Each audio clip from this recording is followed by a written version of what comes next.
But to get back to Connor for a second, so I'm looking at the the braggadocious. He's a real draw. It helps to be great fighting because you could talk all you want if you're going to get fucking knocked out every fight. There's only so much Dana White's going to be able to do with you. But the fact that he's good and he's got the mouth and he's entertaining, he's charismatic. That's the ultimate package. And the same in pro wrestling. Pro wrestlers, successful ones, are generally charismatic and good with the microphone and all that stuff too. So I looked up wrestlers that fought MMA and vice versa, just to see how successful. It was crazy when you sent me that. The list, how long it is, right? Let me see. Where did I send you? So there's a list. I almost made a comment, and I'm glad that I didn't, because it would look like you've made enough comments on this show. Yeah. In the last couple of weeks. Don't need any more phone calls. All right, so I sent it to you just now. Can't afford to lose. You might need a co-defendant. I can't afford to lose one of the 3 friends I have on planet Earth. I think I've been forgiven, but I've learned my lesson. So we're not going to go into what we're talking about. We're just going to, we're going to talk about Tank Abbott is what you want to talk about. I didn't realize that, Abbott was 10-15 as an MMA. 10-15. I'm looking at the success rate of some of the names I recognize here. Tank Abbott, who was one of those entertaining guys, but I think the reason he got over initially in MMA was because he looked like he might be like a wholesale butcher or something. I wouldn't want Tank Abbott fucking drunk throwing bombs at me. Coming after me? Absolutely not. Now, Dan Severn, this blew my fucking mind, Kevin. Look at that record. 101, 19, and 7.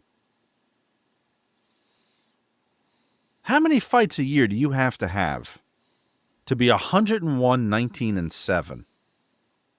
First of all, the record is incredibly impressive.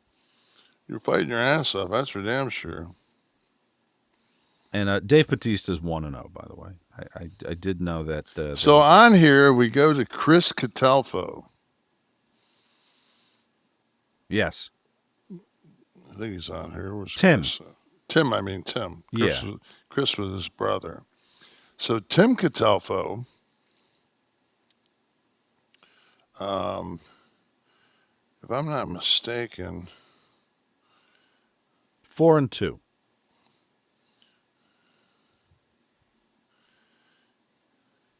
He was, so I've known Tim lived in the same area I did when Tamara and I met each other. I want to think that Tim went to college with the Steiners. I want to think Tim's a Michigan guy, but I know he grew up in Syracuse, and it doesn't have anything about where his college is. But when Goldberg was in Atlanta. And Bill got involved, got that bug for martial arts, and especially MMA. He opened this place called Obaka, and and Bill did a really nice job at the gym. There was, and Mark Coleman, who's on this list also. Mark Coleman was the striking coach, and Catalfo was a grappling coach. One of the guys they had an incredible weight room, every piece of hammer strength you can imagine, which was kind of, back in '97, kind of cutting edge to to really have every piece of something, especially that hammer strength was nice because you could train by yourself. You took the ability where if you couldn't get a rep, you just didn't have to finish it, and you could just drop it. The only problem that I had with hammer strength was you were always, in the pushing movements, you were always starting at your weakest. You were starting, with your hands, you were starting here and then having to come out of the hole to. Almost like a push-up. But if it was a bench, it was a normal bench, it would be on standards, and you would be picking the bar up here, then dropping it, and then taking it down. Right. So that fucking my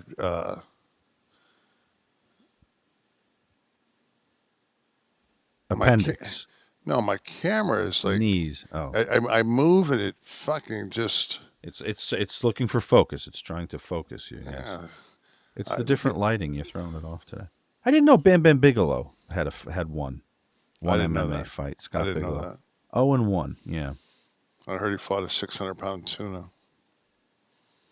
That's just for Sean Waltman. that was okay. That I was going to make a Bill Parcells joke. That reference was only for Sean Waltman. Dos And Caras of course, Jr., which is Alberto Rodriguez. of course, Scott, who's fucking laughing hard right now. He's listening. Dos Caras Jr., which is Alberto Rodriguez, was 9-6 in MMA. Took his talents there, which I do now remember. But anyway, so in looking through this list and looking at the Bobby Lashley 15-2, that's right. I watched Bobby Lashley beat Bob Sapp. Remember big ass Bob Sapp? He was on Longest Yard with me. Sapp's a big old fucker, but Sapp did a lot of. Sapp made some fucking money over there, Pride and all that other shit. Mm-hmm.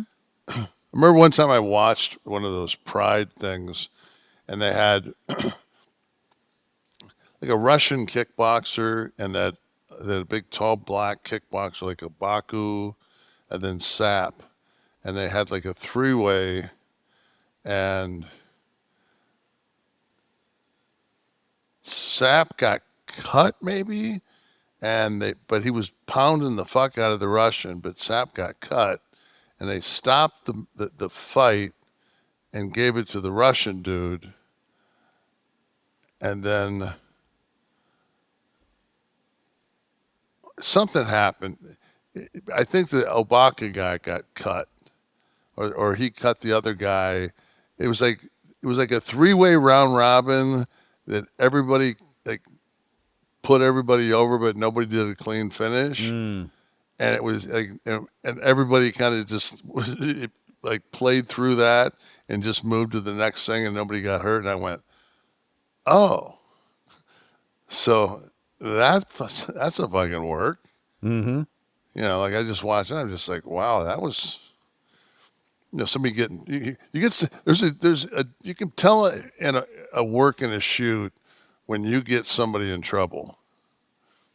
When you get somebody in trouble and it's a shoot, like it's very hard for the championship tested guy not to fucking put on the afterburners and go for the kill. Go in, right? Yeah. It's difficult. And the training for this see, that was the thing I dug about the Conor McGregor thing, was like, you don't see that stuff very often. I was very interested in how you train for MMA. First of all, what he does with his body. You see when he was doing those like stretch rolls. I don't know what the fuck to call them. Yeah. He was down on the mat, and just how he was. That's all jiu-jitsu, contorting his body and stuff as a stretch, but it was also strengthening the muscles and getting them ready to roll. Exactly right, to be down on the mat. But anybody that's ever done any kind of pro wrestling takes a completely different. Like, I never in the game of basketball got blown up like I did in wrestling, where you're just like when you get out of a match and it's like the bottom of your lungs. You feel like a fish out of water. Mm-hmm. Like the bottom of your lungs ache because you got to keep grinding. Like you can't, like, there's no timeouts. When you get older and you're in the business, but when it's time to go home, and if you got a 4-minute finish, you're hoofing through that finish. You got a 4-minute finish, and that guy's counting on you to be there. So.